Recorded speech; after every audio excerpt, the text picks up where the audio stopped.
2025학년도 대학 입학 전형이 발표됐습니다. 의대 증원 그리고 자율 전공 선발 확대 이렇게 입시 변수가 많아졌는데요. 달라진 입시 내용은 어떤지, 나에게 맞는 입시 전략은 무엇인지 오재성 다원교육 입시연구소장과 이야기 나눠보겠습니다. 어서 오십시오. 안녕하십니까. 예. 자, 2025학년도 대학 입학 전형 의대 증원 때문에 관심이 상당히 큰 상황인데 일단 발표가 됐고요. 입시 현장에서는 질문 많이 나오고 있죠. 네, 지금의 현재 고3 학생들도 당연히 확대의 관심뿐만 아니라 기대치가 있다는 거죠. 그래서 평소에 그래도 작년 정도의 역량급이 되는 일명 그냥 일반 학교의 상위권이는 서울대, 연대, 고대 이런 학생들의 일반 공대급의 수준인 학생들이 이제 현장에 와서나 상담할 때도 이제 의대를 한 번 더 내가 증가됐으니까 한 번 더 도전적으로 한번 써보겠다. 설사 올해 고3 때 안 되더라도 N수생으로 다시 한번 하겠다. 이런 현장들이 실제 좀 다수 많이 증가되는 것 같습니다. 예, 우리가 흔히 의대 쏠림 현상이라고 말하는데 이전에도 심각했는데 이렇게 정원이 확대되면은 조금 더 입시 측면에서는 심해지는 거 아닙니까? 네, 그래서 지금 그냥 아까 예를 들어서 고3 얘기했습니다만 벌써 이제 그 이하 저학년도 심지어 초등학생도 중학생도 마찬가지고요. 지금 현재 중3들은 고교 선택에 대한 또 관심도 많습니다. 그러다 보니까 이제 의대 증원 또한 더불어 이제 나머지 의학 계열이 말하는 치대나 한의대, 약대도 의대가 쏠리면 우리도 기회될까? 이렇게 되는 어느 정도의 동반에 대한 자기 기대치가 또 있기 때문에 예. 그러다 보면 약간 우려 아닌 우려가 그러면 공대는 누가 가나 일반학과 누가 가나 이런 것들도 사실 좀 우려되는 그런 부분도 좀 없지 않아 있습니다. 예. 이번에 의대 증원 전형 중에서 아무래도 지역 인재에 대한 관심이 클 수밖에 없었는데 한 60% 정도 된다고 합니다. 그러면 비수도권에 있는 학생들이 의대 가기가 조금 더 수월해지는 겁니까? 비수도권이란 말하는 경우는 사실 저희들 다 알다시피 이제 서울권, 경기권, 인천권, 그 다음에 이제 충남, 강원도, 부울경이라고 말하는 대구, 그 다음에 제주 이런 식으로 구분되는데요. 예. 그럼에도 예를 든다면 강남권이나 목동권이나 좀 교육 특수 지역이라 할까요? 이런 등등은 좀 목표치가 더 있지 않습니까? 그러니까 지역 인재가 늘었다 하고 또 지역 인재도 지역 인재 확대되고 지방의 의대들이 확대되더라도 일반 전형이나 일반 대학도 쓸 수 있는, 그러니까 일반 고학생들이나 지역 인재가 안 되는 학생도 쓸 수 있습니다. 그런데 말씀하신 수도권 자체만 내가 지원하겠다라고 한다면 여전히 수도권 중에서는 이번에 해당된 경기 지역에 있는 의대와 인천 지역에 해당되는 의대만 증가가 됐고요. 서울 쪽은 증원이 없지 않습니까? 예. 그러니 지금의 그냥 거론되는 성균관대나 그다음에 아주대, 가천대, 인하대 이런 학교들이 수도권에 포함되기 때문에 증원은 됐지 않습니까? 그래서 이 해당된 학교들이 올해 입시에서도 좀 더 증원이 됐기에 좀 더 공격적으로 써보겠다. 논술을 써보겠다. 그다음에 교과를 쓰겠다. 이렇게 어느 정도 학부모님이나 학생들도 요강을 좀 체크하시는 것 같습니다. 예. 수도권에 있는 의대만 노리겠다가 아닌 의대라면 어디든 좋다 하는 그 학생이나 수험생 같은 경우는 지방으로 유학을 가는 시대가 열릴 것이다. 이런 얘기도 나오던데 어떻게 전망하십니까? 네, 맞습니다. 그래서 말씀드린 중3 학생들, 소위 말한 이제 현재 고1까지는 자기 해당된 고등학교의 지역 소속이 된 보통 이제 전국자사나 이런 학생들이 지방에 있을 때 현재 고1까지는 해당이 됐는데요. 지금 중3부터는 중학교와 고등학교 졸업 대상이 되지 않습니까? 그래서 말씀하신 이제 일명 유학 러시다, 이사다 이렇게 되는데요. 역시나 그럼에도 확연하게 초등학교의 학부모님들께서 현장에서 그럼에도 의대만 가면 좋겠다. 예. 60% 확대됐으니 좀 더 기회가 있겠다고 기대치를 갖고 이제 그냥 영재고나 과학고를 포기하고 그냥 지역으로 한번 이사를 가겠다는 문의가 증가되고 있는 건 좀 현장 속에서 많이 보게 되는 것 같습니다. 예. 의대 입시 성공 가능성에 대해서 지방으로 갔을 때 더 있겠느냐 하는 부분은 아무래도 염려가 될 텐데 득과 실을 따져본다면 어떻겠습니까? 간략하게 말씀드리면 득이라는 건 역시 저희도 예상할 수 있는 인원이 늘었으니까 이제는 전에는 그 지역에서 5등 하던 학생이 7, 8등도 갈 수 있을까? 이렇게 대한 단순 기대치로서 이제 지역 인재, 그다음에 말 그대로 저희들도 다 알다시피 지역 인재 자체는 해당된 지역 자체에 대한 학생들끼리의 경쟁이니까 그만큼 더 수월함도 없지 않아 있지 않겠습니까? 근데 이제 실로 따져보면 실제로 제가 현장에 보면은 과연 이 학생이 가서 적응할까? 아, 왜냐하면 그냥 내려만 간다고 능사가 아니지 않습니까? 예. 갔을 때에 그 지역에서의 또 학생 적응력, 그다음에 저도 이제 지방도 이렇게 한번 다녀보면 그래도 지방 학생들이 또 은근히 좀 우수한 친구들이 많단 말입니다. 그렇다면 막상 내려갔는데 내가 생각보다 역량적인 교과 역량이나 학업 역량이 좀 낮춰졌다면 기대치는 있겠으나 안 한만 못하다. 이렇게 되면 일반대도 의미도 없어지고 내려갔는데 약간의 어정쩡해지면은 잠깐만 실질적인 부분도 좀 조심스럽다. 예. 그러니 이것을 확대됐다고 해서 무조건 이사 가서 그쪽으로 간다는 것만 조금 고민하지 마시고요. 정말 그 지역 갔을 때에 내가 경쟁력 있게 대구 지역, 그다음에 아까 말씀드린 부산이나 울산이나 그다음에 강원도 쪽이나 충청권에 뽑아지는 전형들이 우리 아이의 조금 스타일이 맞겠나 또 한번 염두해 보시는 것도 어떨까. 예. 그렇게 좀 말씀드리겠습니다. 만만히 보다가는 큰 코 다칠 수 있다 이런 얘기를 하신 일반 거죠. 대야도 날아갈 수 있다. 뭐 이렇게 약간 이렇게 좀 우려 아닌 우려가 보입니다. 알겠습니다. 이번에 지역 인재 전형 중에 절반 이상 수시 모집인 이 학생부 교과 전형으로 선발이 되는 건데 통상 이게 고3 재학생에게 유리한 전형으로 알려져 있습니다. 입시 전략 어떻게 짜면 될까요? 이제 체크는 해야 되는데요. 보통 이제 고3들이 일명 현역이라 하죠. 근데 이제 지역 인재 자체 의대만 놓고 보면요. 지역 인재 교과는 그래도 졸업생들한테 기회가 더 많은 건 사실입니다. 예, 그렇기 때문에 이제 청취분들께서 조심하셔야 돼, 시청자분께서 조심하셔야 될 게 기본적으로 보실 때는 의대만의 교과냐, 예. 그다음에 일반 대학들의 교과냐도 한번 보시는 게 좋겠고요. 그래서 일반대의 경우에는 뭐 예를 든다면 서울대나 연대, 고대, 서강대, 성균관대 학교장 추천이라고 하는데요. 이런 교과 전형 자체는 고3만 가능합니다. 근데 이제 말씀하신 지역인재 교과나 이런 경우는 졸업생도 가능하고요. 그렇기 때문에 그럼에도 기회가 더 주어진 건 맞는데 만약에 고3만 유리하다고 보면은요. 졸업생들은 학교마다 스타일이 다른데 3학년 2학기까지 졸업생들은 내신이 다 들어가야 되는 경우가 있고요. 예. 그러니 사실 선배님들 경우는 내가 그래도 합격할 거라 생각하고 2학기에 내신을 소홀히 하는 경우가 있는데 근데 그런 부분이 합산되면 리스크가 있지 않겠습니까? 근데 고3은 그래도 기말이 지금 남은 상황이지만 1학기만 거의 더 들어가기 때문에 그러면 내신 산출해야 하는 부분 자체에 좀 유리함이 좀 있다.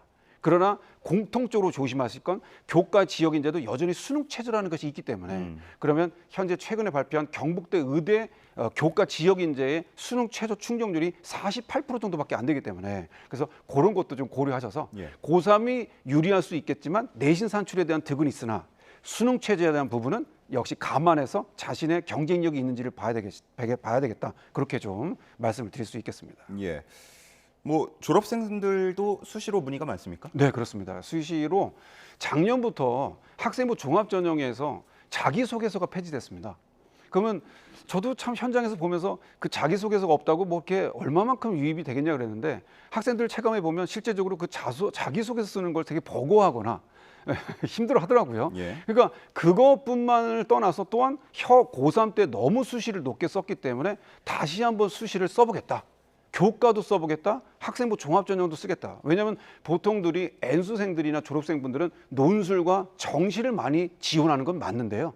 그럼에도 현장에서 보면 학생부 종합전형이 사실 제일 많고요. 예. 왜냐하면 정성평가니까요. 그리고 내신을 조금 높게 썼던 약간 학교선을 높게 잡았던 학생들 경우가 교과를 다시 써서 합격하는 사례가 있습니다. 그렇기 때문에 N수생분들도 올해도 비단 의대 확대뿐만 아니라 일반대까지도 학생부 종합전형을 더 한번 염두하고 지원하지 않을까 예. 뭐 그런 생각이 듭니다. 어쨌든 의대 정원이 확대가 되면서 뭐 전반적인 판도가 흔들릴 거라는 예측이 나오고 있는데 이게 뭐 다른 의학 계열, 과학 특성화대학 그리고 일반 지방 공립대까지 영향은 뭐 불가피하다고 보면 되겠습니까? 네, 이거는 뭐 자명합니다. 왜냐하면 그냥 보편적 상식적으로 볼 때 그래도 상위권 학생들이나 그래도 좀 역량 있는 학생들이 증가됐으니 한 번 더 높게 써볼까. 수시는 아시겠지만 6장 6회를 지원하는데요. 말씀하신 과학 특성화 대학은 횟수에 포함되지 않습니다. 그러나 포항공대는 횟수에 포함되는데요. 예. 그럼에도 뭐 올해도 이제 2,215명 정도의 과학 특성화 대학을 뽑는데 역시 그래도 선발 비율은 영재나 과고 학생들이 특목고 학생들이 많은 건 사실인데요.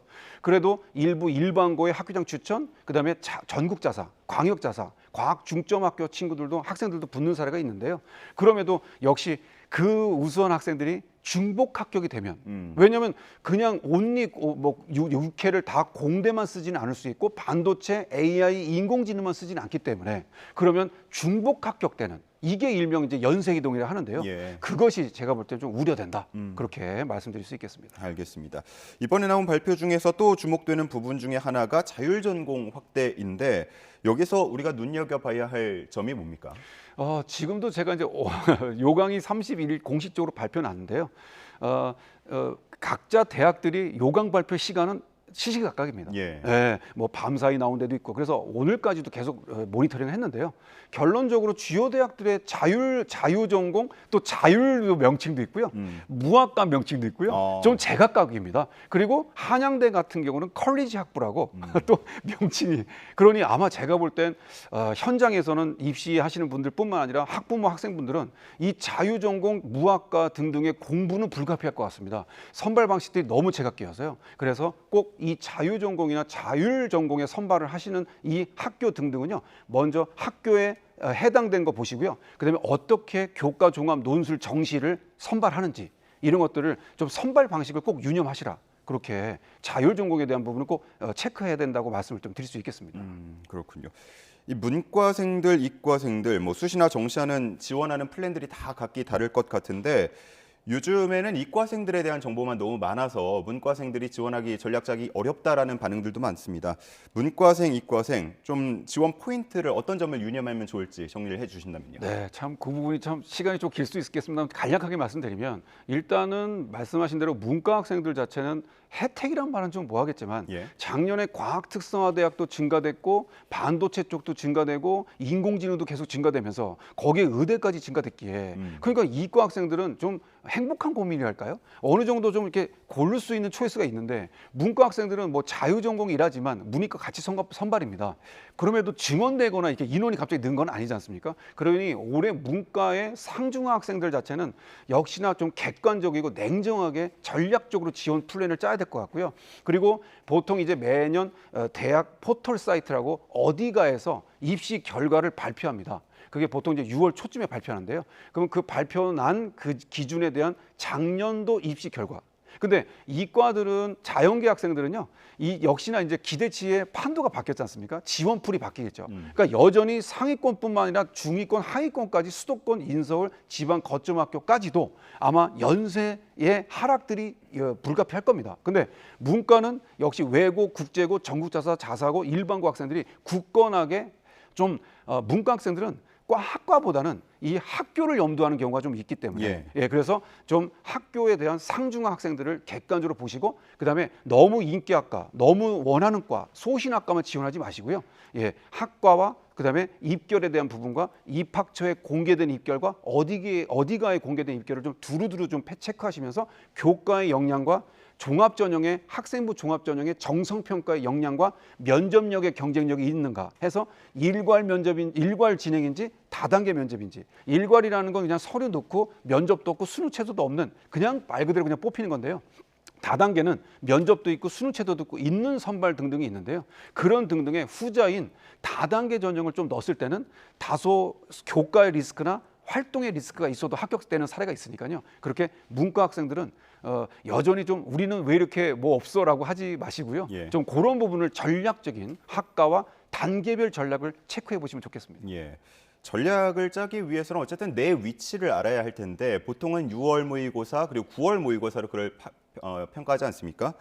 6월 모의고사 같은 경우는 그 지원이 4월이었기 때문에 의대 정원 확대 발표 전입니다. 9월 모의고사와 6월 모의고사를 생각해 본다면 졸업생들이 어느 정도나 늘 거라고 생각하세요? 일단 뭐랄까요? 보통들 자체가 지금에 한 졸업생 한 8만 명 정도 예정돼 있는데요. 근데 보통이 6월보다 수능까지 갔을 때에 대한 부분이 2배 이상 뜬다고 합니다. 그래서 작년에 보통 한 15만 명 정도가 졸업생 인원인데요. 그런데 지금의 그냥 어느 정도 이 기대치와 그다음에 역시 이제 언론상이나 뭐나 이제 기사 등등도 거론됐던 역시 직장인들이나 이런 부분도 어느 정도 좀 지원하겠다는 기대치가 있기 때문에 제가 볼 때는 졸업생들 자체는 작년 대비 그래도 한 2만 정도 이상해서 3만까지도 늘 수 있지 않을까 그렇게 어떻게 보면 좀 조심스럽게 전망해 볼 수 있겠습니다. 알겠습니다.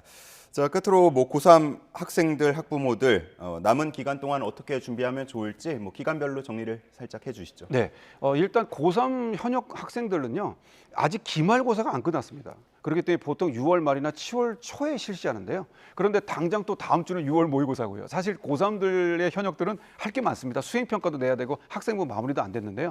그러니 너무 혼란스럽게 생각하지 마시고 일단은 6월 다음 주에 있는 6월 4일 수능 모의고사 대비하시면서 그 다음에 그 끝난과 동시에 학교들이 또 학교 자체별로 학생부를 녹이기 위한 수행평가나 세특 같은 관리를 들어가니까요. 재학생들은 수시를 지원하든 정시를 지원하든 또 서울대 같은 경우는 정시에서도 학생부가 들어가기 때문에 최대한 학생부 마무리로 순차적으로 정리하시면서 고3들은 여름방학 때 또 수능 대비를 많이 올리는 경우가 있습니다. 그러니까 그렇게 해주시고요. 그다음에 N수생분들은 상담해보면 초반에 6월, 9월은 힘을 내시는데 후반으로 갈수록 힘이 빠지는 N수생들을 좀 제법 만나더라고요. 그러니 6월 잘 보셨다고 자만하지 마시고요. 또 9월 잘 봤다고 또 이렇게 나름대로 혼동하지 마시고요. 일단 객관적으로 수능 때까지 이 후반기에 대한 자신의 템포나 그다음에 기출 문제나 이런 것들을 좀 숙지하시면서 대비하시는 게 고3과 N수생들의 어느 정도 대비법이 되지 않을까. 그래서 스텝 바이 스텝 시간 대비 그다음에 유불리 그다음에 탐구 같은 경우 과탐이나 사탐을 좀 여름방학에 대비해라. 그렇게 말씀드릴 수 있겠습니다. 알겠습니다. 짧은 시간에 많은 내용을 전해주셨습니다. 달라진 입시 내용과 입시 전략에 대해서 알아봤습니다. 오재성 소장이었습니다. 고맙습니다.